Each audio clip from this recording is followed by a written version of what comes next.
Bismillahirrahmanirrahim. Masuk kepada pembagian kalimat fiil. Jadi di sini di video ini kita akan membahas definisi kalimat fiil, terus pembagian fiil itu ada berapa, dan yang ketiga membahas pembagian fiil dari segi waktu, yang keempat rumus fiil mudhari, begitu juga dengan rumusnya fiil madhi. Lalu yang terakhir yang kelima itu tasrif lugawi. Nah, masuk yang pertama yaitu definisi kalimat. Yang dimaksud dengan fiil adalah kata yang menunjukkan arti pekerjaan atau peristiwa yang terjadi pada waktu tertentu. Waktu tertentu itu adalah misalnya masa lampau, waktu yang telah berlalu, telah lewat, dan atau waktu sekarang, atau waktu yang sedang terjadi, dan yang akan datang, gitu, yang terikat waktu. Nah, begitu. Jadi simpelnya, mudahnya, kalau teman-teman ditanya apa itu kalimat fiil, ditanya tentang definisinya, maka cukup jawab begini begini saja. Ya, maka jawab dengan begini saja. Jawabnya begini. Fiil adalah pekerjaan atau peristiwa yang terikat dengan waktu, begitu. Pekerjaan yang terikat dengan waktu. Nah, itu boleh, atau teman-teman bisa menjawab peristiwa yang terikat dengan waktu. Nah, itu dia definisi kalimat fiil. Selanjutnya masuk kepada pembagian fiil. Pembagian fiil itu ada banyak. Ada bunyan 1, 2 ma'mul, 3 zaman, 4 tarkib, 5 fa'il, 6 taghyir, 7 tasrif, ya. Namun dalam buku ini, di dalam buku ilmu nahwu ini, yang dibahas adalah dari segi zaman, dari segi waktu. Fi'il madhi, fi'il mudhari, fi'il amar. Adapun yang lainnya, bunyan, ma'mul, tarkib, fa'il, taghyir, tasrif, itu semuanya sudah dijelaskan di buku Khadijah, di buku Shorof, di buku satu lagi ya, di buku ini. Nah, jadi di buku ini khusus untuk membahas kalimat fi'il.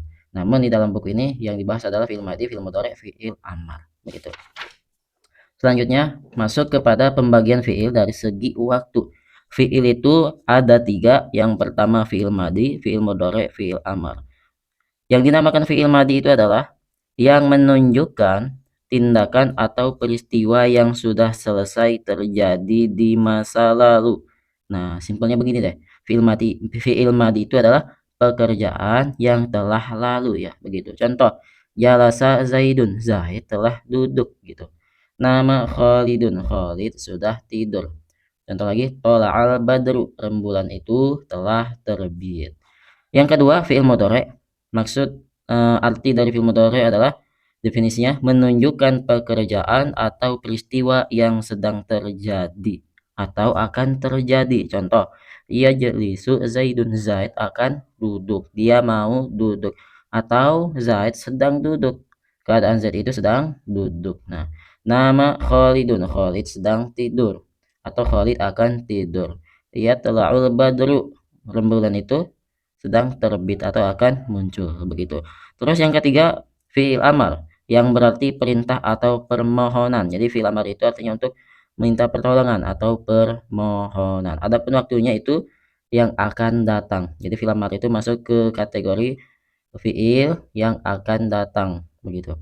Fi'il amar contoh ijlis, duduklah kamu. Jadi ini kalimat perintah. Jadi kita menyuruh ke teman kita untuk duduk. Idrib, pukullah gitu.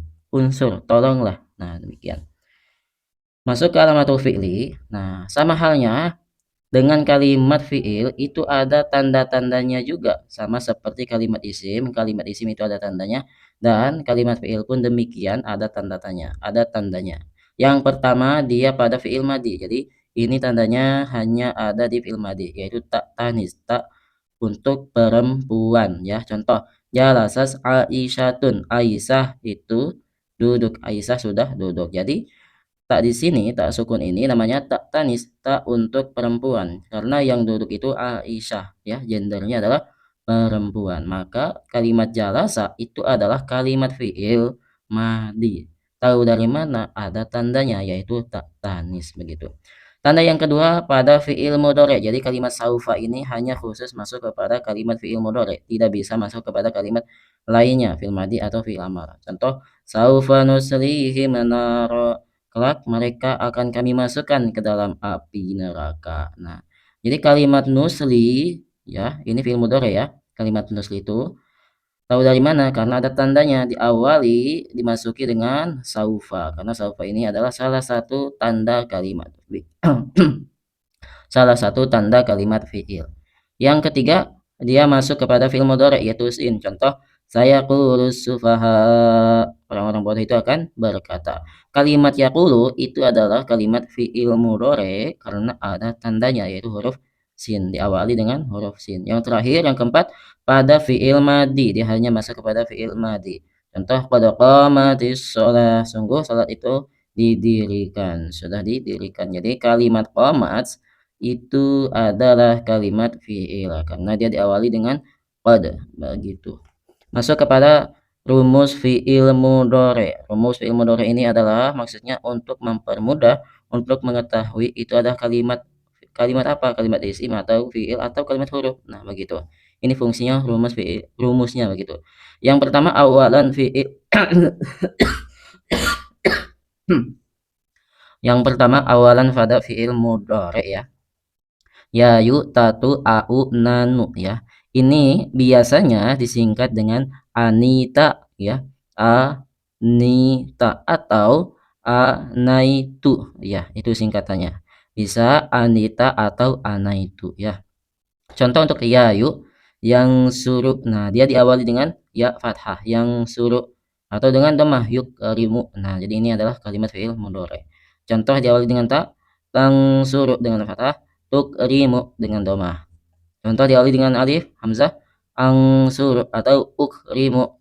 Diawali dengan nun, nangsuru atau nukrimu. Ya, ini yang berawalan. Selanjutnya ada yang ada akhirannya. Jadi ada awalan dan juga ada akhiran. Kalau awalannya sama, ya yu tatu au nah nanu. Namun ada tambahannya itu akhiran. Ya yu ditambah ani. Contoh yang suroni. Nah, gitu kan.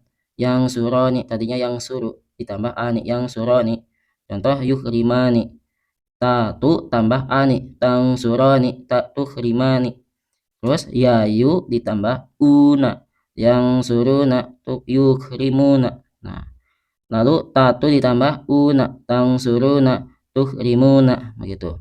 Lalu yayu ditambah nun nah saja. Contoh yang surana yukrimna begitu. Lalu tatu ditambah na tang surna tuhrimna. Lalu tatu ditambah ina, contoh yang surina tuhrimina begitu. Lalu selanjutnya ini rumus fi'il madi, dia hanya ada pada akhiran gitu ya, melihat dari huruf terakhirnya ya paling belakang. Contoh nasorta, nah tak ini itu diakhiri dengan huruf ta ya, itu fi'il madi. Tatu tits tumatum tunnananta na au begitu. Contoh yang tu nasoratu, yang ti nasorati, yang tak tanis nasorot. Nah, yang tuma nasaratuma tum nasaratum tunna nasaratunna yang ta yang na nasarana yang ta nasarata yang na nasarana yang a nasaro yang u nasaru begitu. Lalu terakhir selanjutnya masuk kepada tasrif lugawi. Nah, tasrif lugawi ini sebenarnya adalah rumus fi'il mudhari. Jadi rumus fi'il mudhari dan fi'il madi itu sebenarnya diambil daripada tasrif lugawi. Kalau teman-teman menghafal tasrif lugawi, maka otomatis rumus-rumus fi'il mudhari dan fi'il madi ini akan mudah begitu. Jadi akan mudah karena semuanya ini ada di tasrif lugawi. Jadi pada intinya teman-teman hanya cukup menghafal tasrif lugawi. Contoh huwa huma hum hiya huma hunna anta antuma antum anti antuma antunna ana nahnu. Nah, ini domirnya ya. Fi'il madi. Domirnya huwa, fi'il madinya fa'ala fa'ala fa'alu fa'alas fa'alata fa'alna fa'alta fa'altuma fa'altum fa'alti fa'altuma fa'altunna fa'altu fa'alna. Begitu. Fi'il mudhari yaf'alu yaf'alani yaf'aluna taf'alu taf'alani yaf'alna taf'alu taf'alani taf'aluna taf'alina taf'alani taf'alna af'alu naf'alu fi'il amar. Contoh if'al, if'ala, if'alu, if'ali, if'ala, if'alna gitu. Kesimpulan daripada tasrif lugawi, teman-teman, yang pertama itu harus menghafal tasrif lugawi ini. Mengapa? Karena manfaatnya banyak sekali. Manfaat dari untuk menghafal tasrif lugawi adalah itu untuk mempermudah teman-teman belajar bahasa Arab. Karena ini tasrif lugawi, menghafal tasrif lugawi ini adalah salah satu kunci untuk mudah belajar bahasa Arab. Yang kedua ya manfaatnya itu agar mudah belajar kitab kuning, karena tasrif lugawi ini adalah salah satu cara cepat membaca kitab kuning begitu. Jadi untuk PR-nya, tugas dari tasrif tasrif lugawi ini dihafal terus ya, ada lagunya, banyak ya berseliweran di YouTube ataupun di media sosial lainnya. Mungkin segini saja pembahasannya, cukup sekian, terima kasih. Assalamualaikum warahmatullahi wabarakatuh.